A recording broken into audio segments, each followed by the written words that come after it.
τιμήσε Θεοτόκε, όμως αγαθή υπάρχουσα την πίστη βλέπουν, και γάρ των πόθων είδας των εμθεών ημών, σιγάρ χριστιανών η προστάτησε μεγαλύνομαι. Μεγαλύνον ψυχή μου, τον εν Ιορδάνη ερχόντα βαπτιστήνε, Δάβид πάρεσο πνεύματι της φωτιζομένης,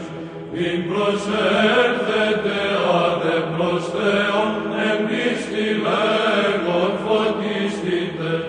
ούτως ο πτωχός εκέκραξε Αδάμ πτώση, και γάρ αυτού εισήκουσε Κύριος ελθόν, ρήθρης του Ιορδάνου,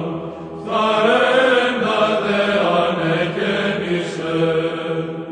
Σήμερον ο Δεσπότης κλείνει τον αυχένα χειρίτη του προδρόμου, όρθον υπερνούν του τόπου σου θαυμάτων, νύμφη Πάναγνε, μήτερ ευλογημένη,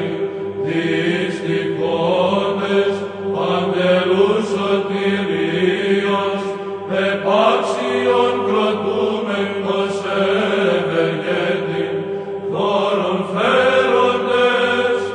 ύμνον ευχαριστίας.